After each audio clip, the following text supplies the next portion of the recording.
সূর্যর নরম আলো জানালার পর্দা ভেদ করে ঘরে পড়ছে। ছোট্ট মেঘলা তখনও আধো ঘুমে। ঘড়ির কাঁটা 7টা ছুঁই ছুঁই। বাইরে থেকে বাবার কোমল গলা, মেঘু উঠবি না, স্কুলে দেরি হবে। মেঘলা বিছানার ভিতরে মুখ গুজে বলল, আর 5 মিনিট। বাবা বাবা হেসে তার কাছে মাথা হাত রাখলেন। তোর এই 5 মিনিটটা দিন দিন লম্বা হচ্ছে মেঘু। মেয়েটা চোখ খুলে বাবার মুখের দিকে তাকায়, একটা শান্তি মুখ, যার হাসি ছিল পৃথিবীর সবচেয়ে নিরাপদ আশ্রয়। মেঘলার মা তখন রান্নাঘরে ব্যস্ত, স্কুলে টিফিন তৈরি করছে। বাবা নিজের হাতে মেঘলার চুল আঁচড়ে দিলেন, ফিতা বেঁধে দিলেন যত্ন করে। মেঘলা বলল, বাবা তুমি থাকলে মা বকে না।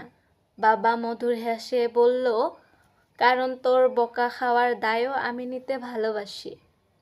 প্রতিদিন সকালে এইভাবে মেঘলার দিন শুরু হয়, বাবার হাতের ছোঁয়া দিয়ে।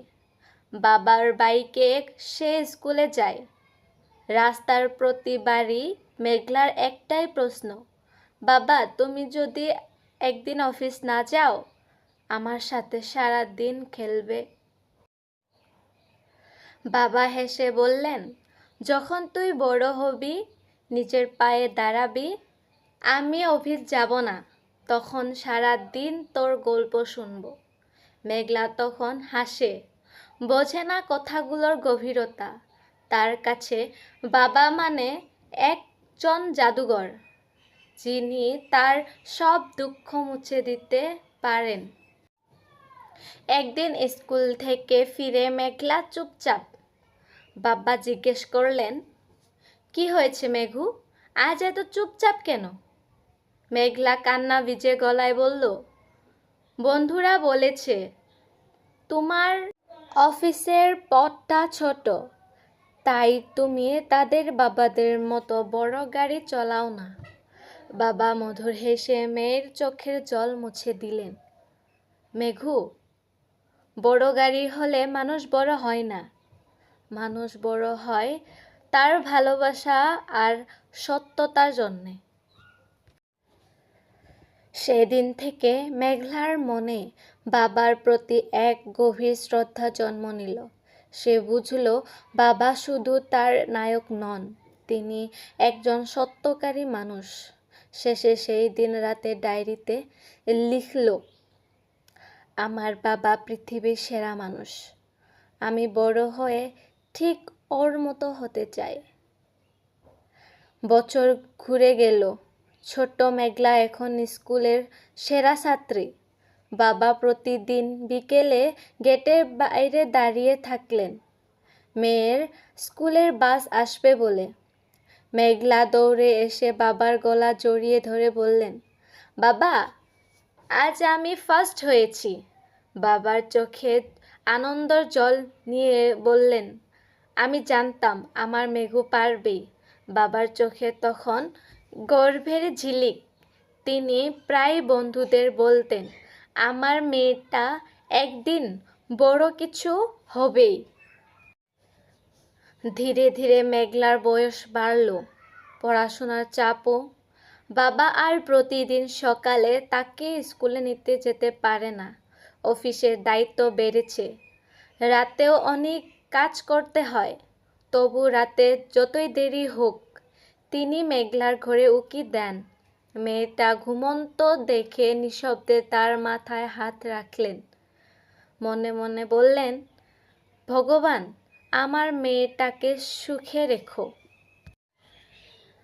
একদিন কলেজে ভর্তি হতে শহরে যেতে হবে। মেঘলা উত্তেজিত, নতুন জায়গা, নতুন স্বপ্ন, কিন্তু বাবার মন থেকে ভারাক্রান্ত। রেল স্টেশনে গিয়ে যখন ট্রেন ছাড়তে থাকে, বাবা চুপচাপ দাঁড়িয়ে। মেঘলা খেয়াল করল না। বাবা চোখ মুছলেন।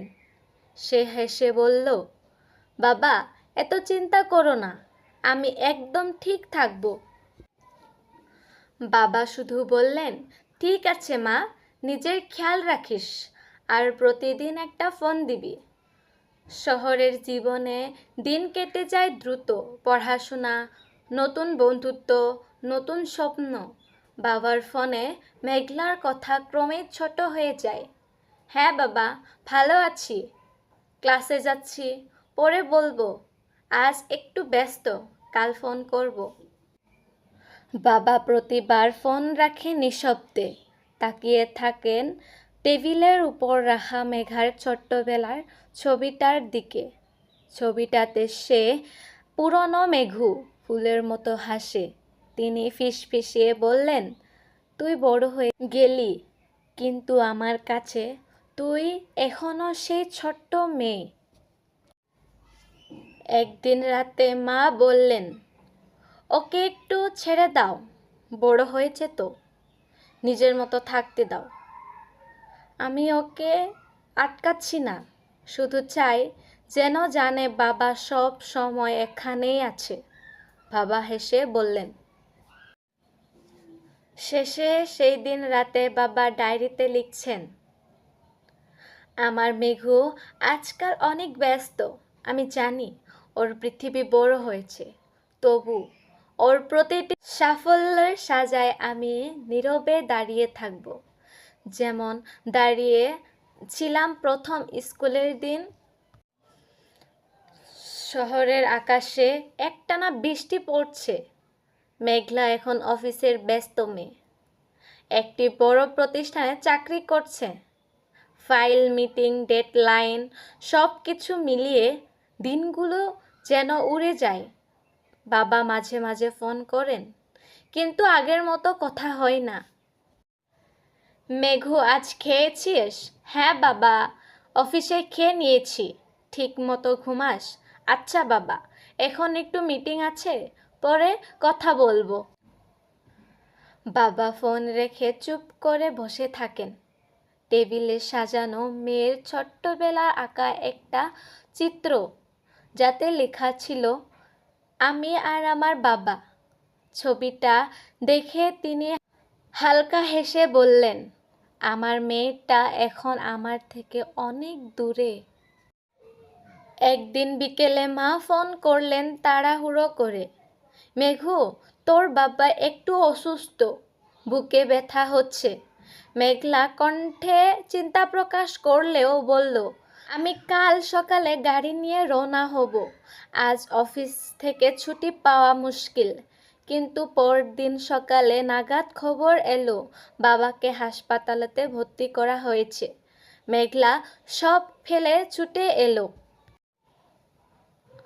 হাসপাতালের সেই গন্ধ, মনিটরের শব্দ আর বাবার নিস্তেজ মুখ, সব কিছু যেন এক মুহূর্তে ভেঙে দিল তার পুরো পৃথিবী।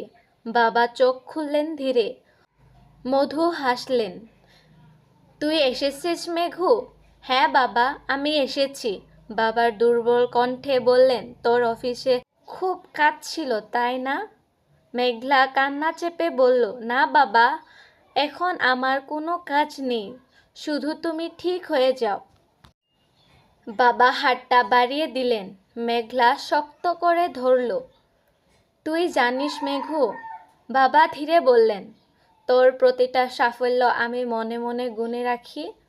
তুই যেদিন প্রথম চাকরি পেলি, আমি সেই রাতে ঘুমোইনি, শুধু ভেবেছিলাম আমার ছোট্ট মেয়েটা আজ নিজের পায়ে দাঁড়ালো।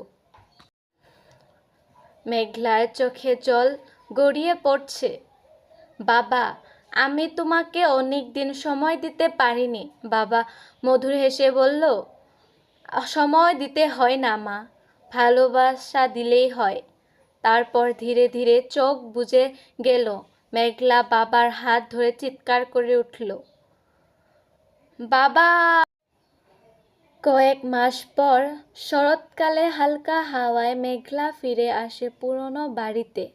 বাবার ঘরে ঢুকে সব কিছু আগের মতোই, শুধু সেই চেয়ারটা ফাঁকা।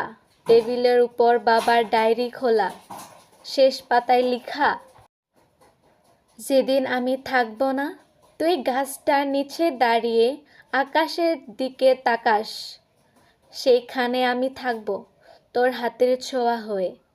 মেঘলা চোখ ভিজিয়ে গাছটার নিচে গিয়ে দাঁড়ায়।